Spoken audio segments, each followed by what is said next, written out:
కూడా సంఘటన చూసిన తర్వాత కూడా నేను సార్తో పక్కన ఉండే భాగ్యం కలిగినప్పుడు సార్ అన్న మాటలు ఇదే, నాన్న మన పేషెంట్లను ఇబ్బంది పెట్టద్దు, డాక్టర్లను ఇబ్బంది పెట్టు, let them serve, the best service ఇస్తున్నారు, సర్వీస్ చేయండి వాళ్ళని ఇబ్బంది పెట్టద్దు అంటే మేమే లేదు సార్ మన కోసం కాకపోయినా. అప్పటికే మనం కొంతమంది అన్నారు లేట్ కామర్ అని, మేము దానికి ఏం భయపడము బాధపడము. లేట్ కామర్ ఎప్పుడంటే సర్వీస్ చేయడంలో లేట్ అయితే మమ్మల్ని ప్రశ్నించండి, దాంట్లో మేము ముందున్నాం. దాంట్లో మేము ప్రజలకు అందుబాటులో లేకపోతే మమ్మల్ని లేట్ కామర్ అనండి, మేము బాధపడాం.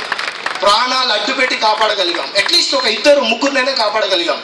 నిన్న సార్ వచ్చిన తర్వాత తెలిసింది కొన్ని కార్పొరేట్ హాస్పిటల్స్ మాత్రమే అందరూ టీవీలో చూపిస్తున్నారు పేషెంట్లు ఉన్నారు sir, Yashoda hospital, ఒమిని hospital, ఉస్మాని hospital అని. అవి కాకుండా 4 చిన్న హాస్పిటల్లో ఆ భయానికి పారిపోయి జాయిన్ అయినారు, వాళ్ళకి మాత్రం ఎటువంటి సర్వీసెస్ అందట్లేదు సార్ అంటే ఇమ్మీడియట్గా అక్కడ కలెక్టర్ గారితో మాట్లాడడం జరిగింది, హెల్త్ సెక్రటరీ గారితో మాట్లాడారు, వాళ్ళకు కూడా ఏర్పాటు చేయగలిగినాం. ఇది మనం చేయాల్సింది సొసైటీకి, అక్కడ రాజకీయం కాదు, అక్కడ సర్వీస్ చేయాలి మనం.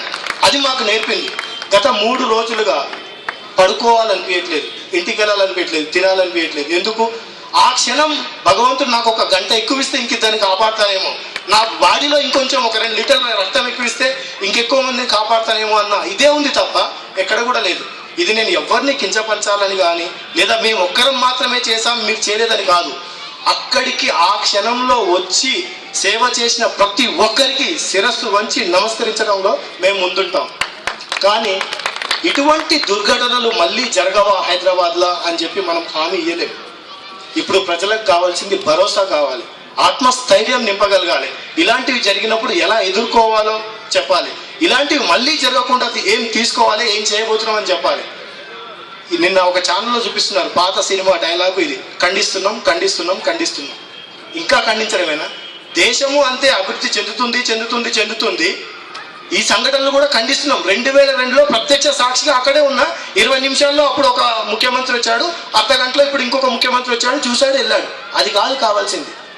మనం ఎక్కడ ఫెయిల్ అయ్యాం, నిజంగా తప్పు జరిగితే వాళ్ళని ఎక్కడ తప్పు జరిగిందో తెలుసుకోవాలి, ఇంకోసారి రిపీట్ కాకుండా చేయాలి. ఒక దిల్సుఖ్ నగర్ ప్రాంత వాసిగా మాత్రమే కాకుండా ఆ ప్రాంతం మాది, ఇది హైదరాబాద్లో అంతర్భాగం, దేశంలో అంతర్భాగం, ఈ దేశం మీద దాడి అని చెప్పి స్పందించిన అందరికీ పేరు పేరున కృతజ్ఞతలు తెలియజేస్తూ ఇటువంటి సంఘటనలు మళ్ళీ పునరావృతం కాకూడదని, ఎక్కడైనా ఏవైనా సంఘటనలు జరిగినా ముందుగా మనం వెళ్ళి ఇటువంటి సర్వీస్ చేయడంలో వెనకాడకూడదని తెలియజేసుకుంటూ ఇంత మంచి గొప్ప సభలో కూడా మాట్లాడే అవకాశం ఇచ్చినందుకు మీ అందరికీ కృతజ్ఞతలు తెలియజేస్తూ ముగిస్తున్నాను. Thank you sir. Thank you.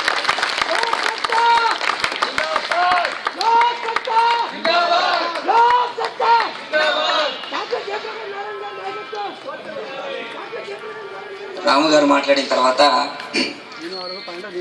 కళ్ళ నుంచి నీళ్ళు రాకపోయినా చాలా దుఃఖం, మనందరం కూడా దుఃఖంలో మునిగి